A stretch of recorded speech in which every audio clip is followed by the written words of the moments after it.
Let's talk about my greatest nightmare, and that is IKEA.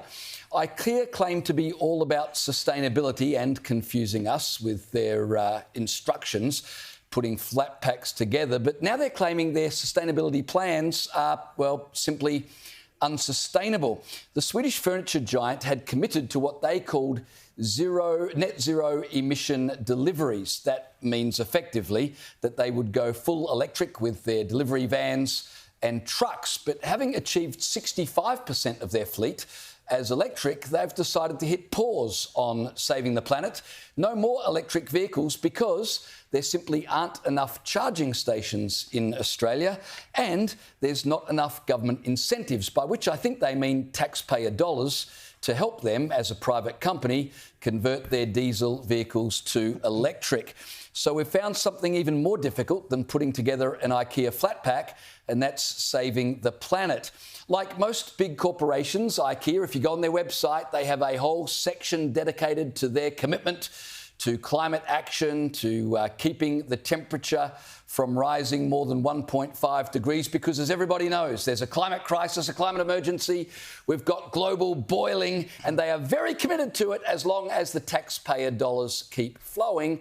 But until there's some more government incentives, well, we're just going to have to put up with a little more global boiling, because IKEA say they can't do any more. You know, the irony, of course, Caleb, is that IKEA in Australia made $53 million profit last year. Globally, they made over $1 billion. So you would think if we're really in a climate crisis, if global boiling is a thing, they might dip into their own pocket a little more to save the planet. But apparently saving the planet is only worth doing if someone else is paying for it. Oh, indeed, it's always the case. Heck, why would I pay for anything? That's just not the way the world works. Surely we know that by now. But let's be serious here. If you truly believe in sustainability, don't buy your furniture at IKEA. Like, if you think the difference is that it's being delivered on a van that is powered by coal indirectly in the form of electricity instead of by diesel, that you're somehow saving the planet, you're living on another planet. You've already migrated to that one that we're all apparently going to have to go to once this one starts burning. If you truly believe in sustainability, like I do, I mean, I call myself a proper conservative in the sense of I want to conserve the planet, I buy second-hand. Go to auction.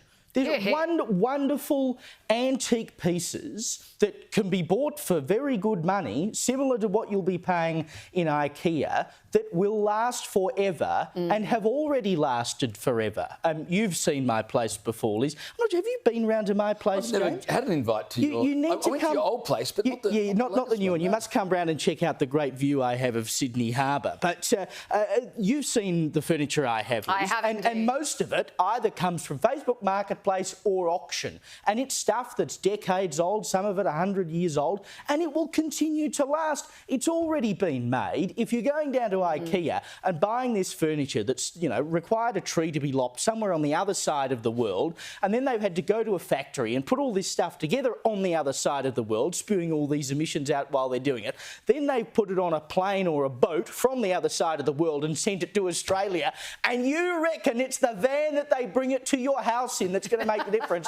I've got the Sydney Harbour Bridge to sell you. Start buying second-hand if you really care about sustainability. This is nothing but window dressing from a company like IKEA. Beautiful stuff, not the mass-produced crap. Yes, exactly. That you get at IKEA. It is beautiful stuff. He got me onto the auctioneers here in Sydney, and it has ruined my life in the best way. Before, I was just a Facebook Marketplace fiend, loved it, everything secondhand. All these people who are like selling off their grandma's this or their great. It is incredible because a lot of the time the younger generation do not appreciate what their ancestors has left them and are selling it for a song on Facebook Marketplace. It's absolutely, well, if you're me, it's the best thing ever. But you didn't even mention all the cardboard they wrap every single product in. Good point. Can you imagine how many trees die per year just to facilitate IKEA's boxing? Every piece of the couch you buy,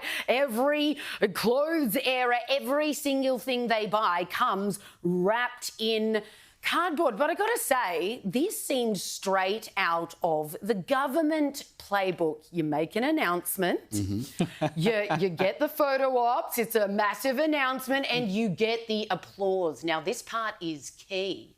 And then years later, just amongst yourselves, you're kind of like, yeah, so that's going to work, is it?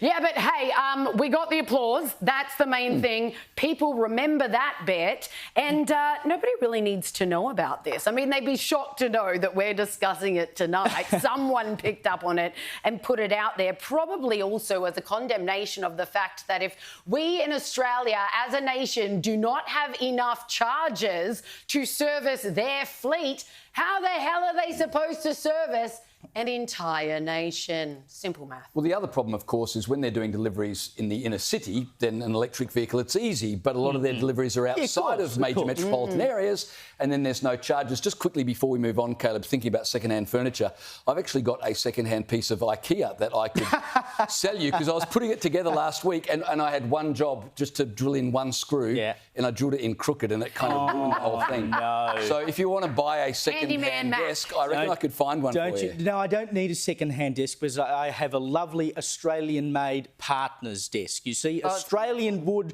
made right here in Sydney.